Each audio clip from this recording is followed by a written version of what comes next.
as soon as we're ready. Got it.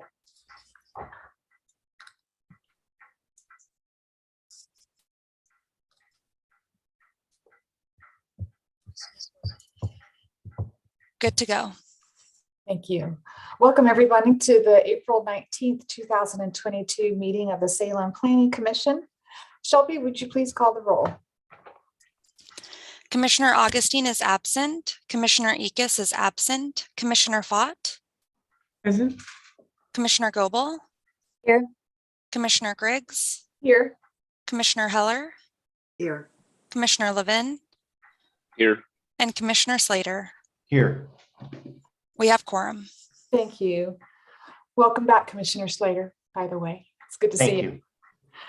We don't have anybody signed up for public comment at this point. The consent calendar, Commissioner Goebel, I'll look to you for a motion. Thank you. I would like to make a motion to approve the minutes from April 5th, 2022. The second, Second by Levin. and then Commissioner Slater, I'm assuming you're abstaining, or did you listen to all the? Oh, I am abstaining. Yeah. Okay, that was just a guess on my point. Okay. Processing problems there. Yeah. Discussion on the motion. Shelby, will you please call the roll and signify by saying aye if you're in favor of the motion, nay if you're opposed. Commissioner Fott? Aye. Commissioner Goebel? Aye. Commissioner Griggs? Aye. Commissioner Heller? Aye. And Commissioner Levin? Aye. With Slater abstaining and Augustine absent. And Ickes absent. Thank you. Motion passes. We're going to go into the public hearings and to deliberations on case CA 21-04. As a reminder, we closed the hearing and we closed the record, and we're moving right into deliberations. So what we'll do is take a motion from Commissioner Levin, and then if there are motions to amend, we'll take each of those and discuss and vote on those each separately. And then Commissioner Slater, are you able to participate in this? Yes, I am. Thank you. Perfect. Great. Commissioner Levin. So we've closed it, and I'm looking to you for a motion. Sorry, I'm trying to get there. Want to make sure I have this correct. This is for case number CA 21-04, and I would make a motion that we approve the summarized Our Salem project and recommend adoption by council. Okay. Is there a second on that motion? I'll second it. Thank you, Commissioner Goebel. So discussion on the motion. Open this up. And this would be a time if you have a motion to amend that you may want to weave it in to your comments. So just a question for clarification. This is for the entire package. Is that correct? Or are we splitting this into two pieces? Entire package. The entire package. Okay. I do have a couple motions, but I can wait till later if that would be okay. Or you could, are there general comments from the other commissioners before we go into motions to amend? Why don't you go ahead, Commissioner Slater? Oh, Commissioner Fott? Sorry. I was just thinking if we wanted to talk about the email from Commissioner Ickes and his thoughts, or if this is the time to do so. Yes, and I think we all got that email. I'm pulling mine up again real quickly. Thought he raised some very good points. Where is that email?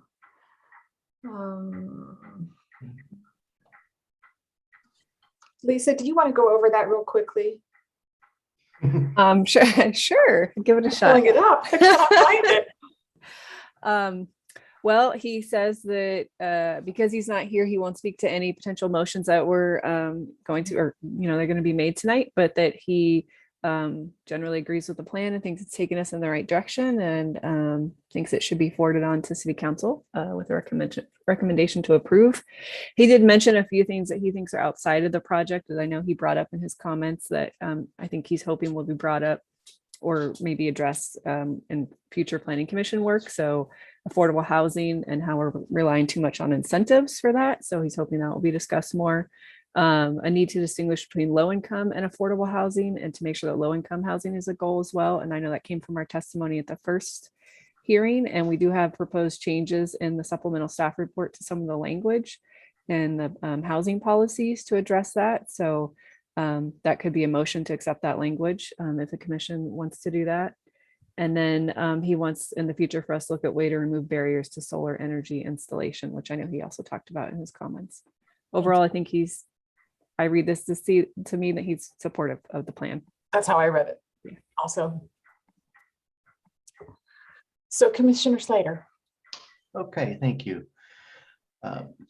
So I guess I too am generally supportive of the overall plan. I have just a couple technical changes that I'm going to propose out of consideration for, I think, the good and thoughtful work of some of our neighborhood associations.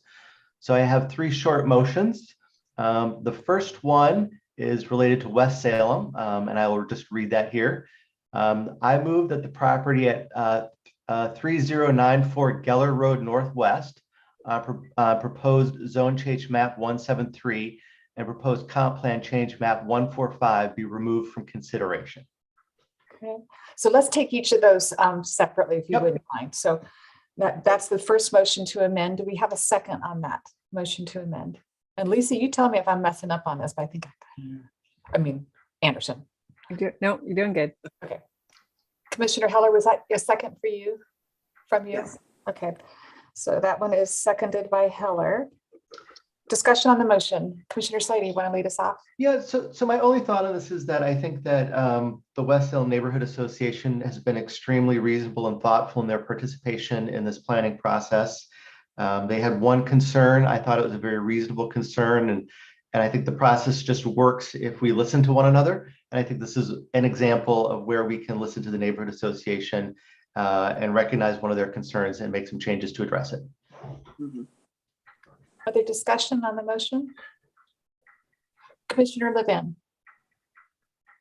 For clarification for the record, Commissioner Slater, could you clarify which property this was and what the concern was that we heard from the neighborhood association?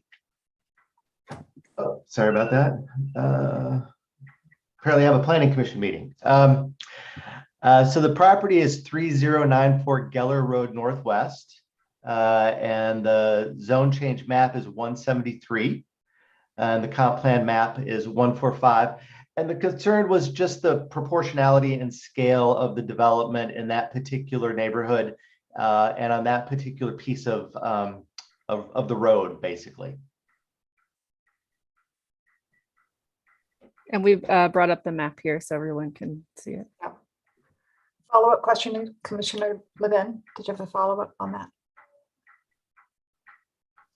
And just to clarify with staff, what we're looking at is the one that's highlighted in black. Hey, that's a nice view. That's better. Is that in West Salem? Yeah, right. Yeah, so it's the green kind of square that's outlined in the dark black. So it's RA today, and the proposal was to change it to MU2. And this is the one that's developed with a church today. It's a church. I don't know if Eunice wants to. Is this the one where the church wanted this to happen? No, that's a different one on College Drive. Okay. So okay. Got it. Other discussion on this particular motion? Is it wanting to be, they don't want a zone change at all, so it would remain as currently. Right.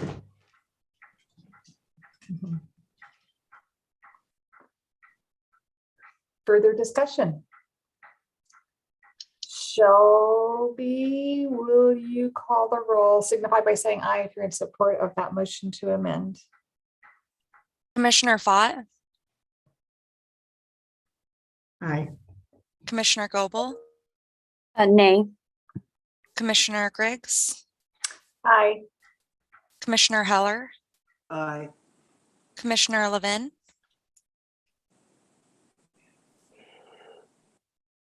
It's a tough one.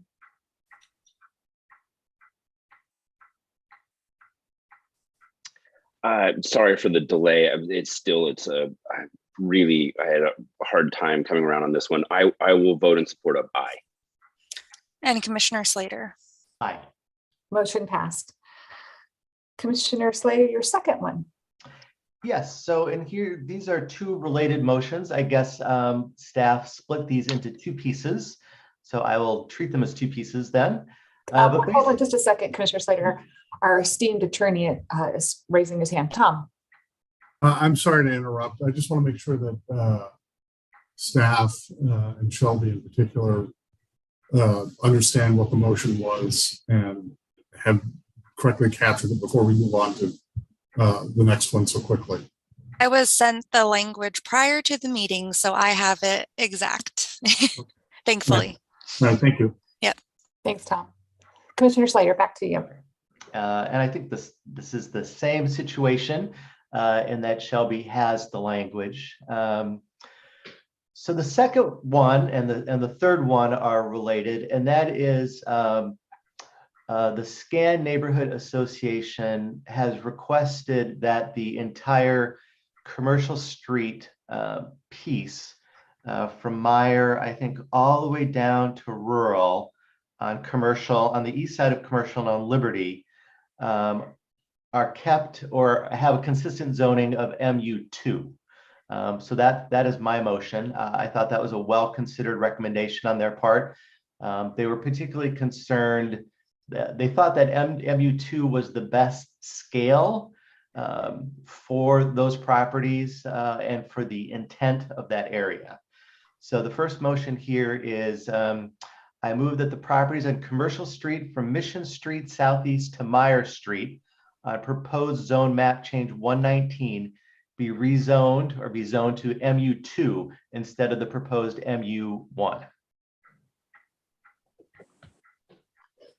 So second on that motion. Commissioner Heller. Thank you. Discussion on the motion. So this is different than going south from Meyer Street. That'll still be MU3, right, Lisa? To accommodate the automotive. I think that might be covered under a different motion Commissioner Slater might be making. Okay. He might be. Might be. Okay. So this one is going to Myers from Mission Street on the east side. Discussion on the motion.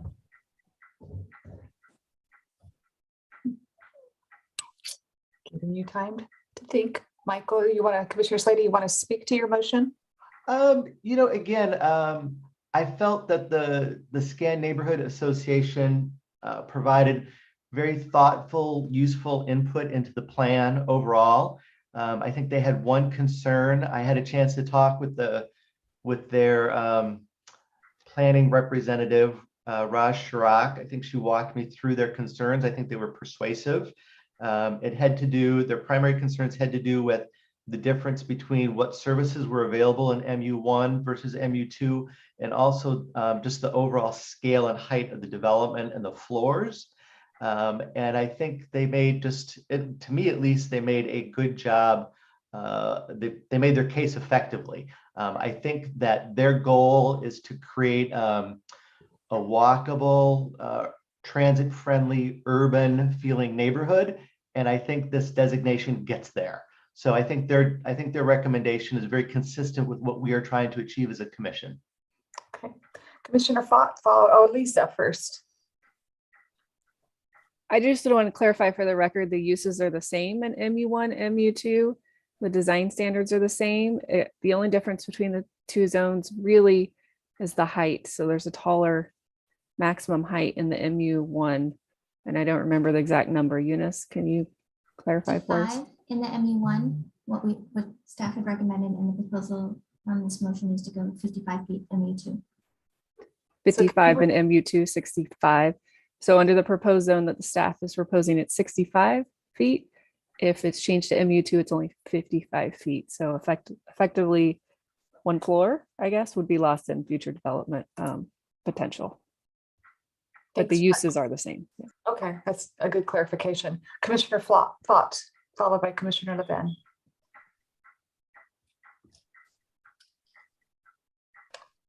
Thank you. I just wanted to say, I think that the currently proposed MU1 would achieve the density that we're looking for, so proximate to downtown. And because they are the same use, that would just offer additional opportunities for creating affordable housing close to services and the walkable neighborhood that I think exists in that area currently. So it would go a long way to actually improving the availability of housing. I agree, Commissioner Flott, with that comment. Commissioner Levin.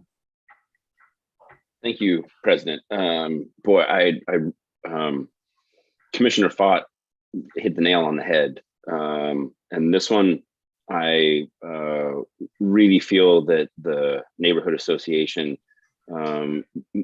did present a pretty solid argument that I had to go back and look at the difference and really think about what this meant.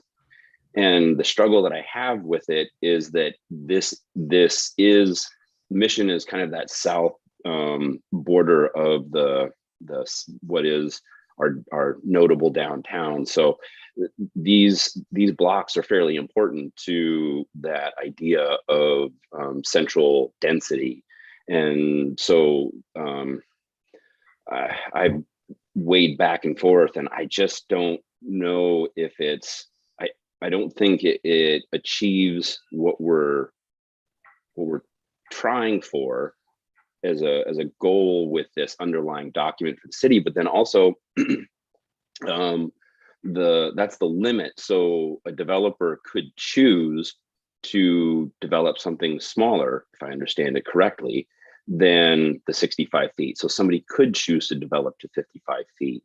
And then to skew that a bit, a lot of times when people hear of a height and they make a visual picture in their head of what that is from the sidewalk, and there are a lot of other development standards that go into play, and the step back of the building itself as it rises in floors versus the setback, not step back, of the ground floor facade from the street changes with the overall height of the building. And so I think there's a common misconception that a very tall building is going to be somewhat overwhelming and looming like you're in a downtown that is all concrete and no green space. So this one, like West Salem, caused a lot of thought, but I am going to vote nay on this because I do think that we need to allow the opportunity for the taller buildings and therefore the higher density closer to the downtown core. Thank you, Commissioner Levin. Other thoughts? I guess I will just say my concluding thoughts is that we're having a hard time already getting to 6 floors in downtown. So it would surprise me if setting 5 floors as a barrier south of downtown is going to be a particular hardship in terms of development. I also think it's important to recognize that those are small lots with small scale developments nearby, usually 1 to 2 floors. So by going to 5 floors, I think we're making a we're already making a particularly strong impact on the neighborhood, one that's appropriate, one that the neighborhood association has agreed with, but still that's a 3-floor difference, 4 floors in some cases. And also, I don't know if it makes sense to blur the lines between our downtown and the rest of the city. We don't have a lot of 5 or 6 floor buildings in the downtown, and to have a corridor leading into downtown that's 5 or 6 floors and then going into a downtown that's 2 to 3 stories seems to me a little bit odd in terms of what we're trying to accomplish. And I would just go back to, this is a particularly strong feature. The commercial Salem, Liberty corridor is a particularly strong feature of the scan neighborhood. It's the only thing that they requested be changed. And I would just urge people to give it a little bit more consideration. Commissioner Fox.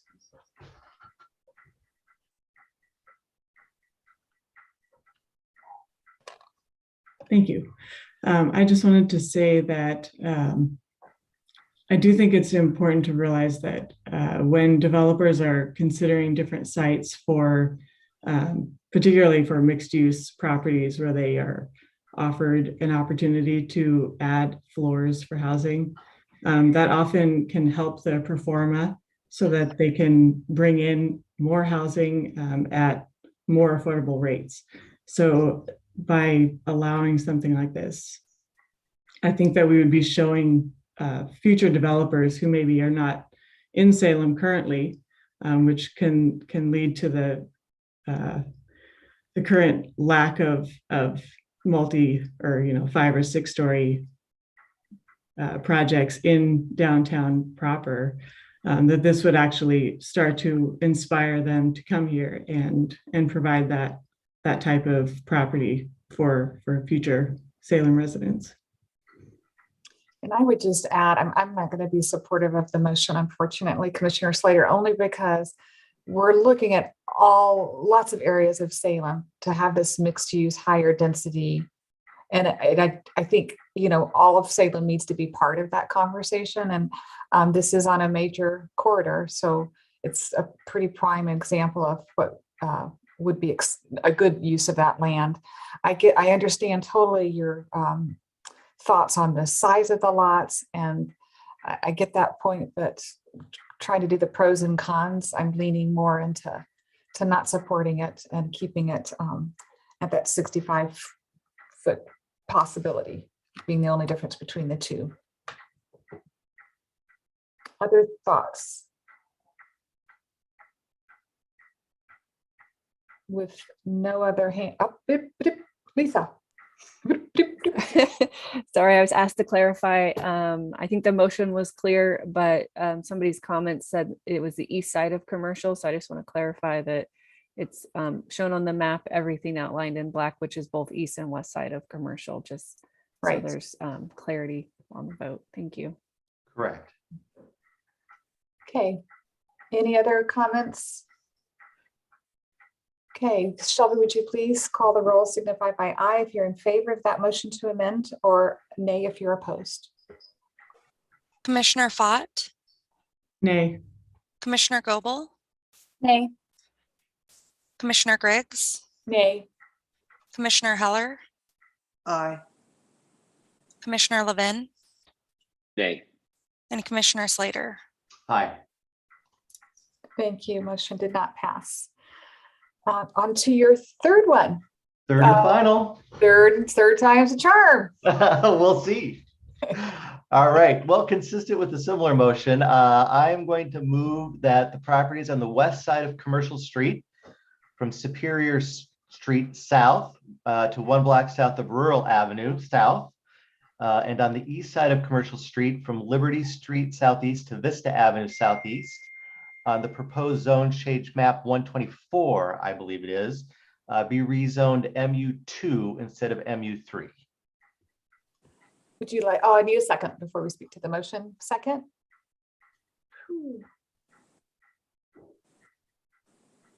I'll second it. Okay, got it. Would you like to speak to your motion? Yes, again, what I was trying to do anyway with the neighborhood association was to be consistent with the zoning across the commercial liberty area. In the case of MU, in this particular instance, we're looking at a little bit of a stranded area that is on the south edge of the district. But in this case, we were looking at a much wider use of activities as opposed to MU1 and MU2, where there is not a difference of activities, my mistake earlier. But there are, in fact, a range of differences between MU2 and MU3, a number of which are not particularly consistent with mixed-use walkable neighborhoods. The neighborhood has proposed that it stay MU2, consistent with what I had proposed for the other parts of the district. That's what I would propose here, MU2. So Lisa, I have a question for you. Isn't the MU3, which is the staff recommendation, to accommodate a pedestrian-friendly, walkable area, still having the car dealer kind of activity in that area? Could I get Yeah, and maybe Eunice wants to speak to it. MU3 was created and it's being applied to properties that are mostly commercial retail today and would allow the same type of uses to continue. And then if they have new development or redevelopment, it introduces some pedestrian scale design standards, but it's not full blown like mixed use building design standards. For example, you can still have a drive-through, but you can't put it in front of the building. Like, you know, it has to be behind the building. You can still have car dealerships, et cetera, I think in the MU3. Eunice, do you want to add to that? You got it. It's essentially the same uses as the commercial retail zone, but we added a few standards in terms of like entrances facing the street, parking lots in the back to the back or the side, things like that, but very minimal. So, discussion? Oh, can I have one more thing? Oh, And we yes, did you can. allow housing outright. It does what? That's the big difference, is that we're allowing housing outright as opposed to a conditional use permit. In the MU3. I don't see any hands raised. Come on, guys. Commissioner Fott. What's the height limit on the MU3? I don't recall. 70 feet. 70? Yes, that was a height that was established or recommended through the zoning subcommittee to try to get more uses or more height and housing along the corridor. So in theory, that would allow it to be consistent with the adjacent, consistent with the adjacent MU1, which does allow higher density and a higher overall building height. So this would just allow the opportunity to increase housing in a commercial retail combination. MU1 65, right? And then this is 7. Right. Yeah, so close. Yeah, okay. I mean, for myself, I think that would be an appropriate use of this corridor in line with the discussion we just had around the MU1 designation. This is a very commercial space, and again, this is more allowing the flexibility for housing and not saying that there will be 70-foot buildings, you know, lining the commercial street corridor. That's my understanding. Okay. Other comments from commissioners? Any closing comments, Commissioner Slater?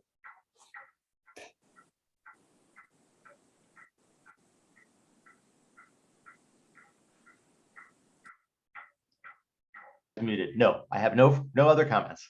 Okay.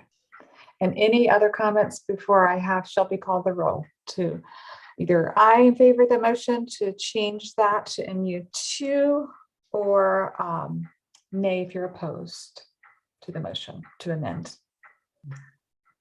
Shelby, would you call the roll, please? Signify by saying aye if you're in favor of the motion to amend or nay if you're opposed. Commissioner Fott, Nay. Commissioner Goebel, Aye. Commissioner Griggs, No. Commissioner Heller, Aye. Commissioner Levin, Nay. and Commissioner Slater. Aye. That's 3 and 3. Oh my gosh, we have a tie. This is so exciting. Rock, got a paper, quarter? scissors. Slater, rock, paper, scissors. Come on. No, I'm just kidding. So now what do we do? Tom? I think the motion fails. Is that right, Tom? Since it was an amended motion. Yes, that's correct. The motion fails. It did not pass. Okay. Okay. Other motions to amend the motion? I'm not seeing, oh, Commissioner Gobel. Okay, this might be a point of clarity. I should have run this by Eunice before the meeting, but so in the discussion around removing, so properties that are subject to current planning applications that are contradictory to our Salem project, do we need to make a motion to remove those from the proposal? No, Okay. we've been tracking those and intend to recommend those additional revisions when we get to council. Okay. Then I do have one other motion, and I would like to move to amend the property at 2916 Orchard Heights to be to encompass the entire property as requested by the property owner. Second. Second, that was a second from Slater. Yes. Thank you. Discussion on the motion. Did you by chance write that out for staff, Commissioner Gopal? No, I'm sorry. Okay, we just need to make sure that that they're clear on the motion, especially if it passes. Lisa? Commissioner Goebel, were you, if I recall, and I think Austin will pull up the map, the property owner's request was to put MU1 completely on their large property, or MU2, I'm sorry, and then also MU2 on the smaller property that has their house that we were proposing for RM2. Is the motion to do both? Yeah. Both of the requests? Okay, great. So it sounds like they've got what they need. Do you want to speak to your motion, Commissioner Gopal, before I go to Commissioner Levin? I think what the property owners shared was pretty self-explanatory, and staff had supported encompassing the entire property.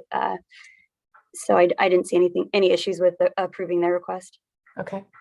Commissioner Levin? My question was answered by Lisa, so I am good. I'm ready to vote. Okay. Any other discussion on this particular motion to amend? Shelby, will you call the roll, signify by saying aye if you're in favor of the motion, or nay if you're opposed? Commissioner Fott, Aye. Commissioner Gobel, Aye. Commissioner Griggs, Aye. Commissioner Heller, Aye. Commissioner Levin, Aye. and Commissioner Slater. Aye. Motion passed. Thank you. Other motions to amend? This is going so smoothly. I didn't anticipate it to be so smooth. Okay, so then we're back to the original motion made by Commissioner Levin. Lisa? I'm sorry. In the staff report, we did have a recommendation to change the language as requested by the Planning Commission in the comp plan regarding low-income housing. Yes. And we put that language, and I didn't know if the commission wants to do that, it would be by motion. So Motion to amend to change that language to definition around low income and affordable. Do I have a motion? I'm happy to make that motion. Hopefully I don't butcher it. I will make the motion that we include the amended language by city staff regarding the terminology and definitions around affordable housing and low-income housing. You did a beautiful job. Do I have a second? Seconds. Thank you, Commissioner Fox, our second. Discussion on the motion. I think it's pretty clear. It'd be great to have that definition, the clarification included. So Shelby, will you please call the roll, signify by saying aye if you're in favor of the motion, nay if you're opposed. Commissioner Fott, Aye. Commissioner Gobel, Aye. Commissioner Griggs, Aye. Commissioner Heller, Aye. Commissioner Levin, Aye. and Commissioner Slater. Aye. Motion passed. So we're back to the original motion, and we have, if I'm counting correctly, we have 3 amendments to that motion. Correct, Lisa? We've got the changed on the property 3094 Geller. We have the 2916 Orchard Heights, and we have the language around the terminology on low income housing and affordable housing. So That's correct. wrapping that into Commissioner Levin's motion. Discussion on that motion.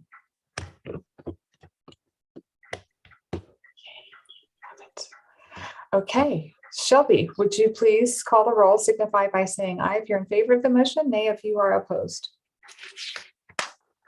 Commissioner Fott, Aye. Commissioner Goebel, Aye. Commissioner Griggs, Aye. Commissioner Heller, Aye. Commissioner Levin, Aye. and Commissioner Slater. Aye. Motion passed. Thank you, guys. That was a good discussion. Moving on to case number 5.2, CPZ ZC 22-01. Are there any ex parte contacts or potential conflicts of interest to declare? Seeing no hands raised. Shelby, would you read the statement of criteria, please? This is a public hearing to consider a comprehensive plan change and zone change, case number CPC ZC 22-01 for a property located at 550 Hawthorne Avenue Southeast. The criteria applicable to this application are found in the Salem Revised Code, SRC, Chapters 64.025 E2 for comprehensive plan map amendments and 265.005 E1 for quasi-judicial zone changes. Failure to raise an issue prior to the close of the public hearing with statements or evidence sufficient to afford the Planning Commission and the parties an opportunity to respond to the issue precludes appeal to the Land Use Board of Appeals, LUBA, on that issue. A similar failure to raise constitutional issues relating to proposed conditions of approval precludes an action for damages in circuit court. Prior to the conclusion of the hearing, any participant may request an opportunity to present additional evidence or testimony. The Planning Commission will then either continue the public hearing or leave the record open for at least 7 days. Thank you, Shelby. Mr. Kearns, are you ready? I am. Thank you. Thank you for that, Shelby. Good evening, commissioners. As Shelby had noted, this is a comprehensive plan and zone change at a property at 550 Hawthorne Avenue Southeast. The zone change is from industrial business campus to industrial commercial, and the comprehensive plan map change is from industrial to industrial commercial. I'd like to enter into the record the staff report as well as the associated attachments in tonight's presentation. I'd also like to note that on page 14 under item 2 there was a typo that incorrectly identified the zone change as 1 for residential, and as noted it is for the industrial change that is referenced correctly throughout the rest of the report. Sorry, I got 3 screens here trying to figure out which one gets me next. There we go. So as you can see here on the vicinity map, the subject property takes access off of Hawthorne through an access easement there to the west. It abuts the Interstate 5 right-of-way to the east. The subject property has, again, access to Hawthorne Avenue, which is a major arterial, and that then leads to Highway 22 to the south and then State Street to the north that then further provides access to Interstate 5. The surrounding comprehensive plan designations are as follows. To the north there in the purple, you'll see what is currently the industrial commercial designation. The gray, which is currently the comprehensive plan designation of the subject property, as well as to the west across Hawthorne Avenue and to the south of the subject property is the industrial designation. Across the highway, you see commercial and then service, community service and education designations. And additionally to the south, there's also industrial commercial in the purple color, again, kind of showing you what the vicinity of the comprehensive plan has. The zoning is of similar makeup with the predominant industrial designation allowing for industrial commercial and kind of the light purple there. You've also got kind of the industrial business campus, which is more of, I guess, what I would call a magenta, which is also what the current property or the subject property is currently zoned. And then across the Hawthorne Avenue Southeast right-of-way is the industrial park designation for zoning. And again, you kind of see throughout this light purple, you do have the industrial commercial designation within the vicinity of the subject property. And across the highway, you have public service and then general commercial, and what is probably more of a pink than a magenta, but don't ask me. The aerial photo here will show you kind of the surrounding development and how this area is kind of transformed into more of a business park as opposed to an industrial area. You have directly to the south of the subject property, you have 2 hotels and an office park, kind of where it's a bit more landscaped.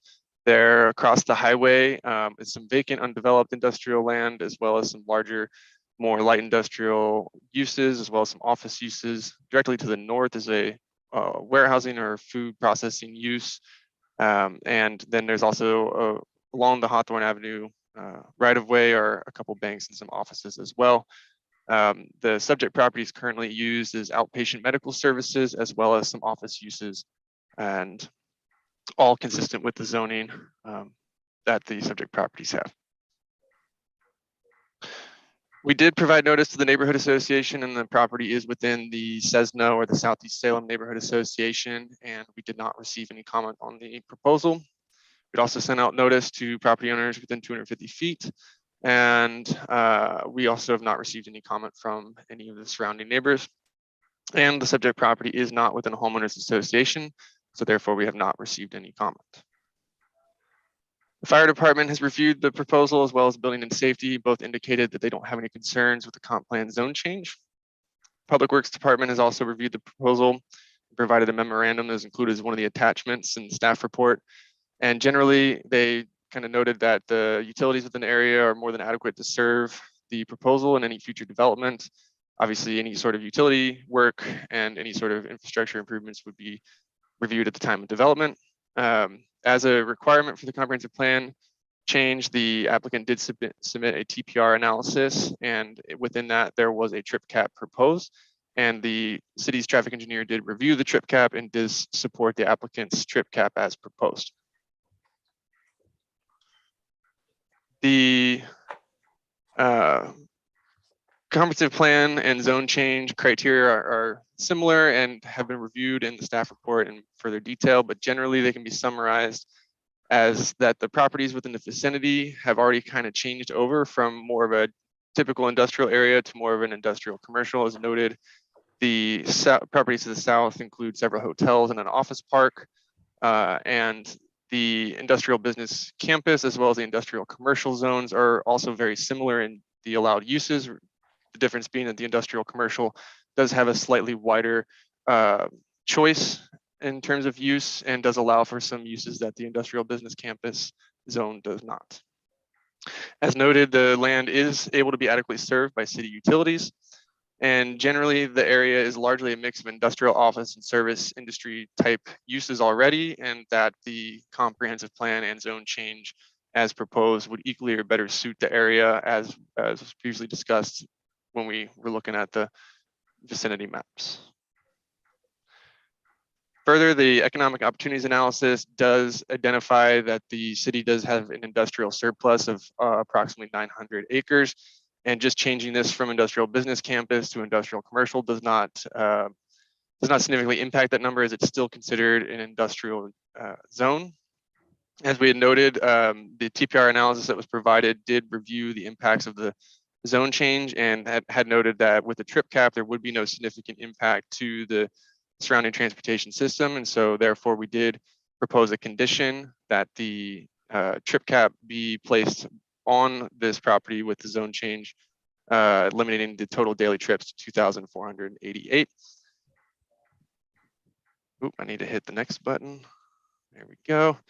And staff's recommendation is to approve the comprehensive plan map amendment from industrial to industrial commercial, and then also approve the zone change from industrial business campus to industrial commercial with the condition as outlined in the staff report. And that concludes my presentation. I'd be happy to take some questions. Thank you, Kyle. Questions of Kyle? I just know if former Commissioner Pollock was watching, and maybe she is, she'd appreciate your reference to the fact that it's not in an HOA. She would be very thrilled. Thank you. Mm-hmm. Comments from or questions for staff at this point? That's a very complete report. Good job, Kyle. Let's move on to the applicant, Sam Thomas. I think you're here somewhere. And if you Good could state evening. your name and address for the record, and as you know, you have 15 minutes. Good evening, commissioners. My name is Sam Thomas, Lenity Architecture, 3150 Kettle Court, Southeast Salem. This zone change was basically the reason for it is the current zone has a cap on the total square footage for medical uses. And the current user of the space would like to expand within the existing building. And that's solely the reason for the zone change at this point. We agree with staff's recommendation for approval and the conditions of approval, and hope you approve this zone change comprehensive plan amendment, and happy to take any questions you might have. I think this is the first time we've had somebody testify in the garage. I have a birthday party going on, so I'm Oh, trying you to do? Oh my gosh. quietest space I can. Yeah, there you go. Got to find it where you can. Questions of Mr. Thomas from commissioners? I'm not seeing any, so thank you. Thank you. Nobody has signed up from the neighborhood association or to testify in general, correct, Shelby? Correct. Correct. And so the applicant doesn't really have anything to rebut. So is there a request to keep the record open or to continue the hearing before I close the hearing? Seeing none, so I'm going to close the hearing. I'm going to look to you, Commissioner Levin. I will make a motion that we approve the minor comp plan map amendment and zone change case number CPC-ZC22-01. Great. Do I have a second? Commissioner Heller. Discussion on the motion. It's pretty clear cut. But of course, I'll take discussion on the motion. Okay, see none, giving it the Zoom pause. Shelby, would you please call the roll, signify by saying aye if you're in favor of the motion, nay if you're opposed. Commissioner Fott, Aye. Commissioner Goebel. Aye. Commissioner Griggs, Aye. Commissioner Heller, Aye. Commissioner Levin, Aye. and Commissioner Slater. Aye. Motion passed. Thank you. Moving on to 6.1 sign code work session. Mr. Panko, you're on. Hey, good evening. Can you see me and hear me? Yep, sure can. I have some unstable internet, so my apologies if I go out. Let's cross our fingers on this. My name is Aaron Panko with the Planning Division. We're here for our second sign code work session. We had one last month back in May to discuss temporary signs. We have a work session tonight that focuses on changes to processes, definitions, general development standards, non-conforming signs. And then we have a future work session scheduled for May that's going to talk more about changes we're making to permanent signage and how that will work in the new code. We have begun the public outreach process. We are getting some good public feedback based on the amendments that we put out there. And we look forward to hopefully bringing this to Planning Commission for a hearing relatively soon. So I'll get into some of the changes that we're proposing for the work session tonight. Starting with definitions. Our current sign code has a few different categories for complexes. We have shopping centers, we have industrial complexes, we have office complexes. And those each have, definitions for what kind of uses fall under there. But when we actually apply this to real world examples, we see a lot of conflict and overlap. And if you have changing tenants, it could change the type of complex this is, changing the sign allowance for the entire complex. So we're proposing to simplify this and add just one definition to replace that. And it's just going to be a definition for complex. So a complex is now a complex, and we don't have to worry about changing uses or anything like that. So we're hoping that clarifies things going forward. The next change that you'll see in definitions is we're removing a definition of nit as a measurement of luminance. And this is going to be replaced for measuring brightness on signs by foot candles. So a nit, it's a measurement of how bright a display surface is. And the trouble that we have with the current code is how to measure this. If there's a complaint, there's not an easy way for us to verify the brightness of the sign itself. Using foot candles as a measure of how bright the light shines on an object, we can go out to the field with a handheld device and we can measure the brightness of the sign using foot candles. So it's an easier way of measuring the brightness, the impact of a sign, that can easily be verified by staff. And this is an amendment that the Planning Commission has previously seen. So we have done some amendments, started the process on the sign code back in 2017. This is one of those that the Planning Commission has seen. Moving on to exempt signs. We do have a few different exemptions that we're proposing for the sign code. And at the same time, we have a staff member that's moving forward with some amendments to our community art program, street mural program. And that does involve some exemptions to 900 that she'll be adding as part of that code amendment.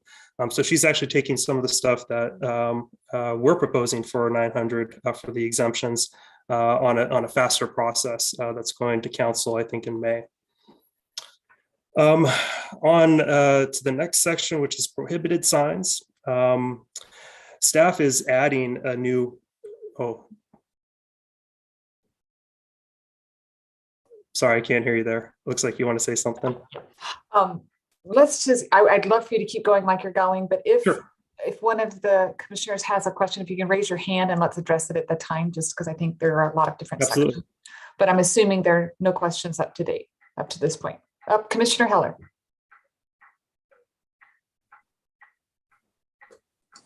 Thank you. I was curious about the removing on the first definitions and rules of construction. Remove the sign tower. What? That's not regularly used. I mean, I don't understand why that's a proposal, because I see tower signs. You do see tower signs. So this is in code currently. There's a provision for sign towers. Sign tower is basically a freestanding sign that is attached to the building itself. So at that point, it's hard for staff to distinguish, is it the building? Is it this freestanding support? We're proposing just to do away with that and allow just a wall sign allowance for the building. So it could be placed on a tower like this, some sort of protrusion from a building, but it's going to be as a wall sign. So there's no need to really have two different things there. So basically simplifying. Yes. Yeah. Thank you. Any other questions up to this point? And maybe we can pause after each section just to. Absolutely. Okay, I think you're good to go. All right, so for prohibited signs, staff is looking to add a prohibition on illuminated signs that are attached to parked motor vehicles, RVs, trailers, or other vehicles. So we have in our current code a prohibition on using motor vehicles for like a sign allowance for a sign that wouldn't otherwise be allowed for a property. So if somebody puts a giant banner on the side of a trailer and parks it out there as a permanent kind of sign, that's already in our code as something they can't do. What we do see and what we hear questions about is vehicles that move down the street with digital billboards displaying a message. And we get questions about what happens if these vehicles are parked in a So this is something we're trying to get ahead of and make sure there's a clear prohibition on using vehicles for that purpose, for having like moving billboards from side. You're a little bit frozen. I'm sure you're going to come back in a minute. To site. And I may be frozen. No, you're back. Well, yeah, you still are. We can hear you, Aaron, though. Maybe if you turn off your camera for a little bit.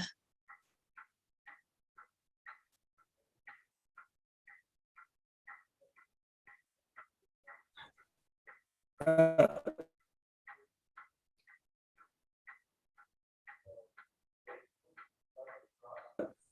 can hear Shelby. We can't hear you right this second. Maybe you want to try your garage.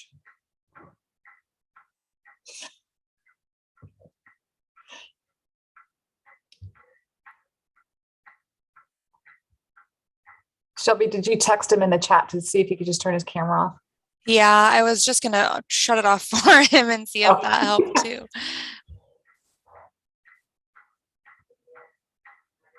Oh, it didn't even update either when I did it. Okay. Hmm. Oh, He's back. I'm so sorry, guys. Can you hear me? yeah. Okay, so we left at, I think, prohibited signs. Were there any questions on that? I don't see any hands raised. We're good. The next is exemptions from permit requirement. So for that section, we are adding an exemption or we're adding to an exemption on signs that are displayed on the inside of a window. I do have an example to share on a screen. I'm going to try this real quick and hope my internet doesn't fail on me again here. So can you see the screen over here? Yes. Okay, so this is an example of a shopping center that was built with some ground floor windows, and the current exemption does allow for signs to be placed on the inside of a window, like you see here. We're proposing to add a limit on that of no more than 20% of a window to be covered by signage to allow just more light, more interaction from the outside environment with the building there. And that was the original intent on having the ground floor glass windows, right? Was to have that visibility and. Correct. Yeah. Mm-hmm. That makes good sense to me. Any questions on that one, guys? Commissioner Slater. I do have a question on that one. I know that in some cases where buildings are vacant and we don't really want to promote the fact that we have vacancies or they're being remodeled or under construction, that people will put up a sign to make it a little bit more attractive during that intermediate period. Are we still going to allow that? Well, the difficult thing with the sign code is we can't regulate based on content. So whether it's an advertisement for a business or something saying, coming soon or vacant, available, we really can't control based on content. But you can base on occupancy status, right? I mean, we could look into doing that. Okay. Because I think Commissioner Slater's point's well taken. I've seen where they sometimes when it's under reconstruction or just vacant and they haven't leased it yet, they like the JCPenney's is pretty much papered up. Right. Sometimes wallpaper is a good thing. Yeah. All right, that was it for me. Okay, Lisa Anderson. Yeah, just to clarify that it would just be a prohibition on signage, so they could still, if it's vacant, cover it. They could still put some signage that says for lease, right? They could still do like butcher paper or whatever, so you can't see in. But this example, and there's quite a few in town, it's like the person next to it, what is a Supercuts, they're limited to signage and they don't have a window. And then Jersey Mike's has the same limit on signage, but then they've also like tripled it by doing their entire window. And we say, well, that's exempt because you put it on the inside of your window. So it's not really fair right now amongst businesses and zones when we don't have any regulation to limit what they put in the window. So that was our thought and reasoning on doing that, Commissioner Slater. So I have no concerns about the intent. I just wanted to make sure that we didn't have an unintended consequence for those other occasions that pop up. Yeah. Okay. So for this as an example and other changes that we're proposing, what happens to Jersey Mike's in this situation? Do they have to go back and fix their window, or is this going forward? The limit would be 20%, and I believe the sign code would be applicable going forward. So if we were to receive a complaint, have an enforcement officer go out there and try to get them to bring it into compliance. Okay. Commissioner Levin. I have a couple thoughts on this. My initial reaction is that the 20% is too low. And I like that businesses are able to utilize their glass if they have it. And that, comparing to Supercuts next door is more an issue of the developer and where they chose to put windows and how they chose to put glass on the space. And it just worked out that Jersey Mike's had the opportunity in this visual example that we're getting to look at to utilize their glass. And I don't think it detracts from the aesthetics of the property, nor do I think it distracts drivers on the roadway. So I'm not a big fan of this in general, but one comment I have is the 20% is too low. And then the question I have regarding this is if somebody has only glass, then are they still limited to just 20%, or would the normal sign code apply for square footage of signage to be displayed in what would be, I would call this a wall sign application? That's a good question. And I think it would depend on where the sign is attached in that example. If it's attached on the outside of the building, it would be regulated as a wall sign. If it was on the inside, it would be subject to this 20% limitation going forward. Follow up, Commissioner. Yeah, I can see the intent, but I struggle with the 20% if it's vinyl on the inside of the glass versus vinyl on the outside of the glass. But I appreciate the clarification from Aaron on the intent and terms. Okay. Any other Commissioner Fott? I'm sorry. Thank you. I was just thinking, I think that it is important to maintain that connection to the street, particularly at the ground floor. And I think it can become a bit of a slippery slope to allow that amount of signage and visual obstruction in glass when it's often, and in some jurisdictions, it's actually a requirement for particularly street frontage.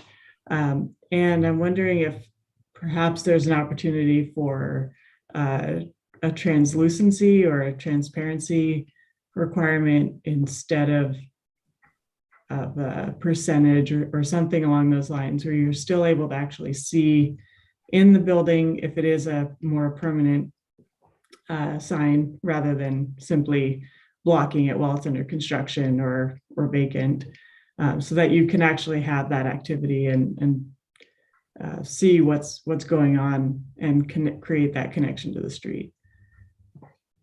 Aaron? Yeah, that's good feedback. And that certainly is something that would be possible to do with the code amendment. So I'm hearing you to say that maybe that part will be reworked a little bit. We can certainly come back with a different proposal. Yeah. Okay. Does that sound what my colleagues would like to see? I think that's what I'm hearing anyway. I agree with Commissioner Fott that it's important that we keep that connection to the street with the glass, that's the intent of it. And I mentioned that earlier too. I know that's why that's part of the design standard. So that sounds like that'll come back to us with a little bit more work on that one. You want to move on to your next section? Sure. So the next sections we have are sign adjustments, sign variances, and electronic sign conditional use permits. These three sections we're proposing to remove from the sign code. So currently the sign code has its own adjustment process, its own variance process, and its own standards within Chapter 900. We're proposing to just eliminate this and use the chapters that we already have available, Chapter 250 for adjustments, Chapter 245 for variances, and have those be used for any adjustments that might need to be made to like sign display area, sign height, setbacks. So we're getting rid of those from the sign code. And then the conditional use permit, sign conditional use permits, we're taking some of the standards that we have from that process and incorporating those into the illumination standards for electronic display signs. Questions of Aaron on these three sections for deletion? Commissioner Goebel. Yeah, so my concern with eliminating the special adjustments for sign proposals is that currently the adjustment is only allowed to be up to 10% for height and display area. Can you speak to that and in terms of what will now be allowed for developers in the adjustments process?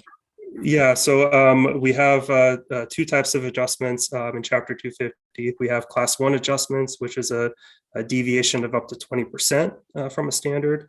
And we have class 2 adjustments, which are basically unlimited. So we think the Class 1 process or the Class 2 process would be used to replace the sign variance section really going forward. Did you have a follow-up, Commissioner Goebel? Did that answer your question? I just don't necessarily support. I think that visual clutter and just the the corporate advertising image of the city of Salem, I think that it can be when you're just visually and aesthetically speaking, that I think that allowing unlimited adjustments for signs can foreseeably create a lot of problems. So I would like to kind of think through that a little more. Let me add a few points too. So under the sign code, the adjustment is basically an automatic adjustment. There's no criteria for it. Somebody can apply for adjustment and get an automatic 10% deviation from the standard. If we eliminate this and go forward with the adjustment process, it's the applicant's burden to demonstrate that they're meeting the adjustment criteria. So they have to demonstrate how they're equally or better meeting the intent of the sign code. So it won't be as simple as the process we have right now, which is basically pay the fee and get the adjustment. They do have to meet that level, the criteria for the adjustment. It's not going to be unlimited. It's going to be what is most reasonable to deal with some kind of difficulty a site might have. Follow up, Commissioner Goebel. Yeah, I think I would like more information on what staff would consider to be equally or better meeting the sign code. For example, if your lot was obstructed by another building or a sign or something, would that be considered a reasonable situation to allow a 50% adjustment in the sign area or height or something like that? So I think I would just like more information on staff about what you would consider equally or better meeting that standard. Yeah, so I think we most commonly see these requests for variances under the current code, dealing with sites that are very large, like the Willamette Town Center, like Salem Hospital, where our sign code it doesn't adequately get them the kind of signage they need to operate based on their large size. So that's an example where we look at what's unique about the property. How does the code not really work in that situation? So we'd be applying that same standard, but the adjustment process. How is this equal or better meeting the standard? If the goal is to, with the hospital, make sure that these multiple entrances each have directional signs pointing people to the right way, how can we get them there with an adjustment when the code itself might limit them from having that kind of signage they need? That's Commissioner Goebel. That's it. I mean, I think I do want a little more clarity on what the limits of that consideration about equally or better meeting would be specifically, but I appreciate your elaboration on that. Sure. Commissioner Fott, you did have your hand raised, but it's down. Are you good right now? I was just going to agree with Commissioner Goebel and her comments around being concerned with the creating visual clutter throughout the city, and that we should certainly seek to avoid that. But I think with the additional clarity requested, we can, that should be good. Okay. Thank you. Thank you. So you could come back with a little bit more clarity on that one, Aaron. Yep. We've got two homework assignments so far for you. Okay. All right. Any other questions before we move on? Okay, we're good. Okay, we have some minor language changes to some of our sections here. The next one I wanted to bring your attention to, though, is 900-070, which is the general illumination standards and the zone specific standards. One of the things that we're seeking to add here is a prohibition on devices that use light to project images onto the surface of walls or onto the ground. And this is in response to some trends that we're seeing with these devices being used to cast messages on sides of buildings, illuminated messages. They may have some rotation movement to them. So we're looking to add prohibition on that. Okay, Commissioner Heller, you have a question? Yeah, I was curious. A lot of times these displays are for artistic purposes. Sometimes they are for political protests. How do you square that with disallowing them? Because I think you've got some problems with that. Again, with the sign code, we have to be careful that we can't regulate based on content. So that's the Yes. concern here is it doesn't matter what message is being displayed on the building. If it's a business using a light device to illuminate their entire wall with a message, that's something, again, we're trying to get out in front of and prohibit. And we're not making a content-based regulation based on eliminate, or if it's art or if it's a political message. That answer your question, Commissioner Heller? Your concern? I know a little more about it, but for now I'm good. Thank you. Commissioner Slater, followed by Commissioner Levin. I might have gotten that out of order. I'm going to join with Commissioner Heller in expressing some concern on this. I don't know the intricacies of the law on this matter, but it seems to me there is an important distinction between promoting a product or service for fee versus articulating a policy idea. From what I'm understanding, if I wanted to project the Ukrainian flag on City Hall or something like that, or my garage, I could not do that under this code. We not too long ago, a number of states approved gay marriage. And so we had lots of signs that went up on public structures to celebrate that. Is that what we would be prohibiting here, Aaron? Yes, we're prohibiting the devices that project light, not the content of the messages, but that type of display. Okay. I think I saw Thomas sign on with his hand. Yeah. Yeah, so what's allowed are reasonable time, place, and manner restrictions. We're allowed to regulate that regardless of the content of the message. In Oregon, the protections regarding free speech don't differentiate between commercial and political speech. All of that type of speech, all speech is protected equally. And so we can do things like Aaron is suggesting where, we can regulate the manner of the sign, but we can't regulate what, the content of the sign. We'll let some content happen and other content not happen. If you allow any content, you have to allow every content.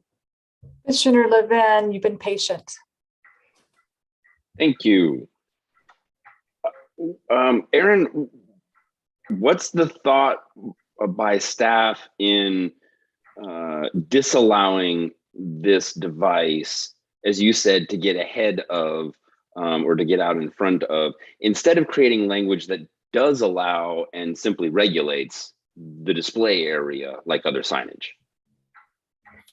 You know, that could be an option too, is we can clarify that this is a form of wall sign, and then somebody would apply for a permit for the device to have the message up there. I think the difficulty is how the devices could be moved around, the size could be changed, the display could be changed.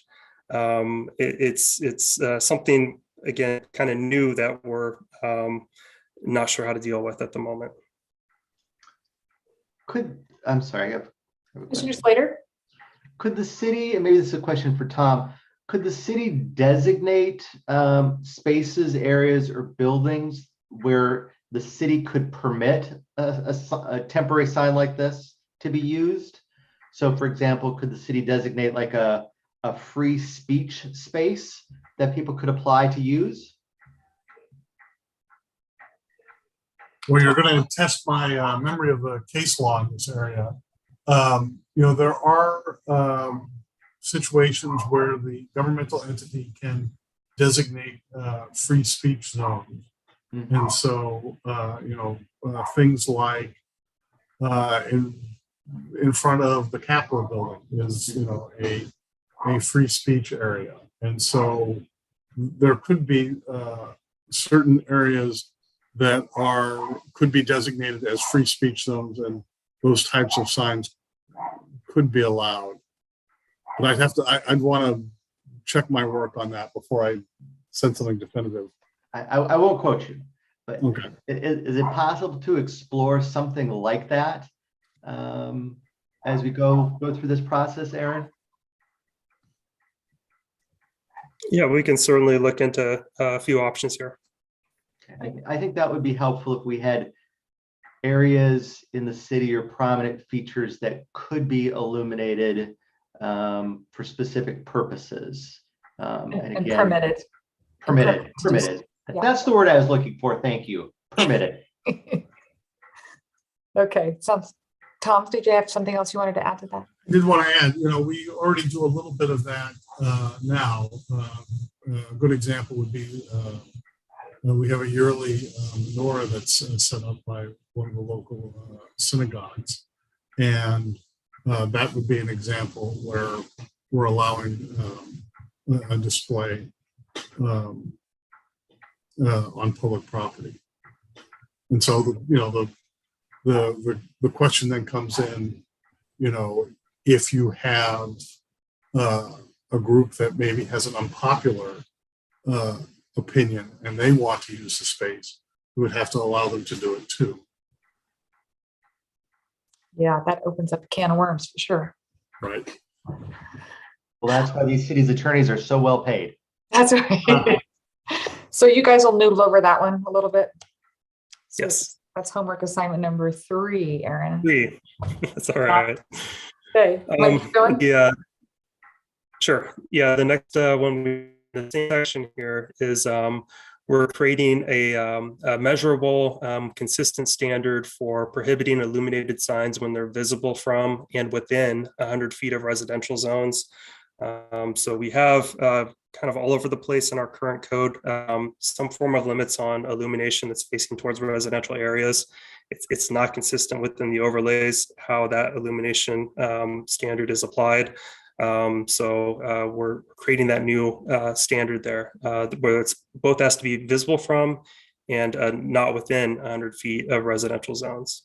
Okay, so you're on 900.090. Is that what you're referring to just now? So we're in the current 900.075, which is the general illumination standards. This section is proposed to be renumbered to 900.055. Okay. Questions for Aaron? Seeing none, we can keep going. All right. So the next one I want to discuss is it's 900.110. It's signs in special setback areas. This is the renumbered section 900.090. So we're adding some clarification here that existing signs that are in a special setback area that have a removal agreement with the city, if the city requires a sign to be removed or altered, then whatever is replaced there needs to be subject to all current sign code standards, including setbacks upon replacement or alteration. So this is for signs, again, that have a removal agreement already with the city for use of the special setback area. If we need that area for future right-of-way, widening the street, sidewalk, then the sign that they replace has to comply with current standards. Makes sense. Yep. Questions? Okay, moving on. All right. Let's see, the next one I have here for you is 900-130 freestanding signs. So within this section here, we're clarifying that setbacks for freestanding signs do not apply if we've authorized a sign to be in a special setback area or the right-of-way. So there's a little bit of confusion right now about what to do with the area between the 3-foot setback and either the special setback line or the right-of-way line. So this clarifies that if they do have that agreement, they're not subject to to any setback requirement. It can be placed in the special setback partially, not entirely. So. Questions, Aaron? We're good. All right, and then also within that section, the freestanding sign, the general standards had a limit on the number of freestanding signs that could be placed on a corner lot. However, when you look to the more specific allowance in the different zones, there's oftentimes where you can have multiple freestanding signs. So we're removing that limit from the general standard, and now you just look to the more specific zone standard to find out what your freestanding sign allowance is. So minor change there. For roof signs, this is 900-145 in the current code. We're looking to make a slight reduction to the maximum height that roof signs can have. And we're adding a table to help the clarification about how tall a roof sign could be.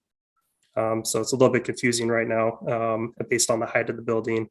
So we hope that this helps some clarification. I think you're good. Next section is wall signs. So we already talked about the sign towers. So we're removing those. It's not its own allowance anymore. A wall sign is a wall sign placed on any portion of the building.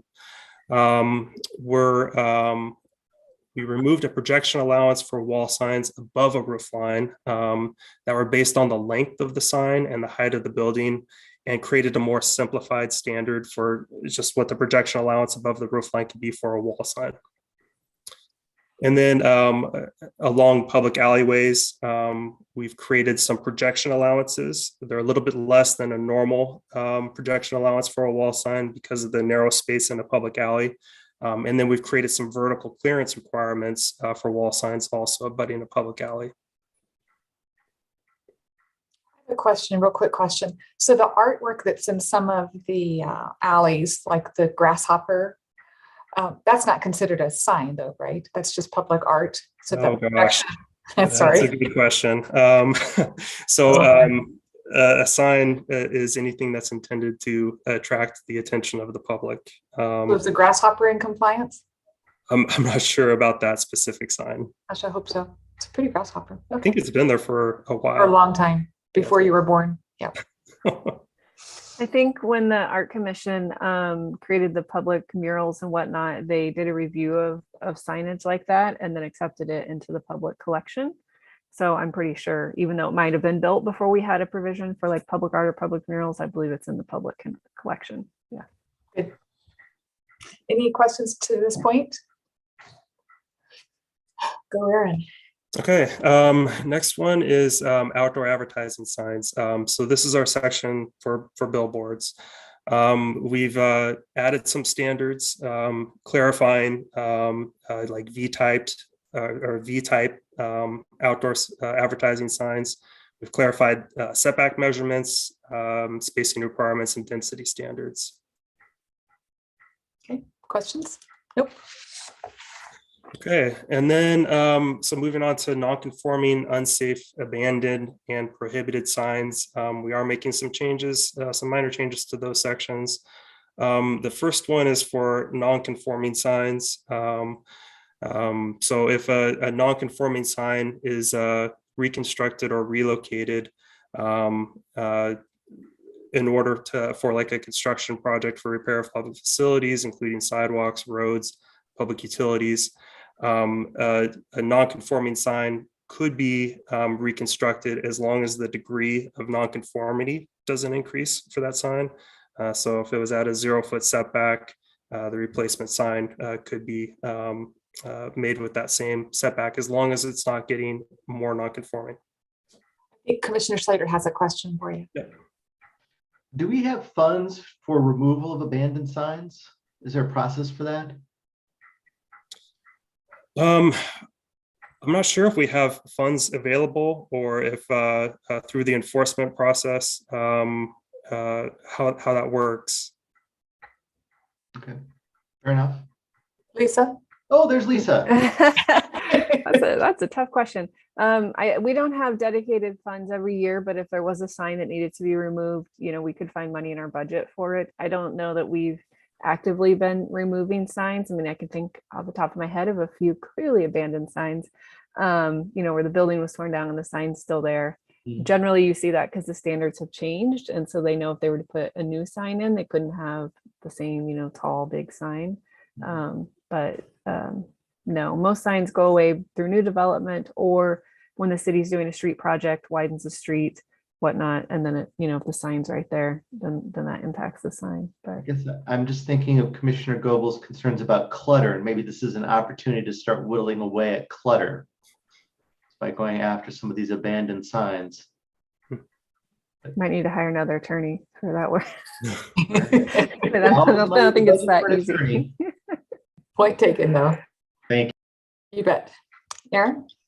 Yeah, I don't think we're looking to make any changes to the abandoned sign section here. We are consolidating the removal of non-conforming signs, removal of unsafe signs, removal of abandoned signs, and removal of prohibited signs and signs erected without a permit into one section, and hopefully clarifying, simplifying the language there. And then finally, we're adding a provision that the director is not required to store or provide notice of signs that are collected that have no apparent value. Right now, we have a sign enforcement officer. We talked about this a little bit with the last work session that's been going out trying to enforce on temporary signs. A lot of the signs that she collects are never intended to be picked up by the person who placed them there.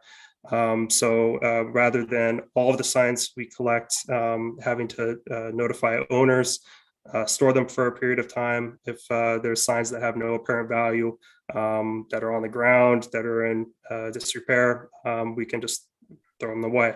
So we're adding that section in there. I think Stephanie, are you wanting to say something? Or you just have your camera on? No, since I'm the enforcement officer, I thought I'd show my face. Okay. I was wondering who you were actually. Okay. Any questions for that? Because the rest of them look like they were just renumbering kind of. Those were the main ones I tried to bring to your attention here, but I'm happy to answer any other questions you might have. Okay. So generally, any Commissioner Goebel. Thank you. Yeah, so I mean, I think this is moving in the right direction. I think there's a lot of good, changes that are being proposed, and I'm excited about that. And I think before the next meeting, I took some screenshots on Google Earth of some examples of the visual clutter and some of the issues that I have seen around town that cause, that just create kind of a feel that I really think that the planning department isn't wanting, that I think could be mitigated. And I think prior to the next sign code work session, I'd like to go out and take pictures in person of what I'm talking about to illustrate my point. But I think a lot of what we see, I think, especially in the commercial corridors, are buildings that are set back further from the street with green space buffering, and then just signs, like large overhanging signs that stretch from one end of the green space to the other, these for each business. And that's, I think, a particular image that I think could be mitigated through measures that I would like to take the time to think through when we're thinking about sign setbacks and landscaping requirements and those sorts of things, just on a broad scale. I think that this is a really awesome opportunity to go out and look at the non-aesthetic commercial corridors and think about, when we're looking at the signage, why isn't this aesthetically pleasing, and really just like go into it with a more of a big picture perspective of how can that be mitigated. And I think, so if that's okay with you, maybe I can go out and take some photos to illustrate that. But I think that's probably my biggest issue with the current city sign standards is the allowance of large signs that overhang the entire green space in commercial quarters. Aaron, you good with that? Lisa? Yeah, I'm good with that. Are you talking more about temporary signs or permanent signs? Permanent signs. Permanent signs. Okay. That'd be great. And if you give that to us a little bit ahead of the next meeting, and then at least we can do the research on, you know, Definitely. is that non-conforming? Did the standard change? When was that sign put up? Could I that think the sign have rest been of the bigger? the rest of the commissioners probably would like to see that too. Yeah, Just Okay. that'd be great. Thank you. awesome. I'll send it to Lisa and Shelby, and then we can distribute it from there if that works. Sounds great. Okay. Other thoughts for Aaron? Okay, well, we look forward to the next work session on the 17th of May, which happens to be election night. Right. Great. Sounds good. Okay. Moving on to, we have no information reports, no public comments. Lisa, your planning administrator's report. I don't think I have anything. I sent an email out just to let you know the council affirmed your decision on a comp plan zone change in West Salem. That was before them recently, so yay for that. Kyle, that was here tonight, was his last day with the city. He actually changed his last day so he could be here for this hearing. Oh, wow. So thanks for being nice to him. He's moving to Colorado. We have a few other planners that have left for various reasons. So if you know a planner, we're hiring a handful of them. So send them our way. The city council work session on housing affordability was last night. And I sent the link out if any of you had a chance to watch it. If not, you can watch it on YouTube. I actually watched it this morning instead of last night. Thought that was really good conversation from different folks involved in building housing at various levels in Salem and throughout the region. So that might be interesting if you want to watch that.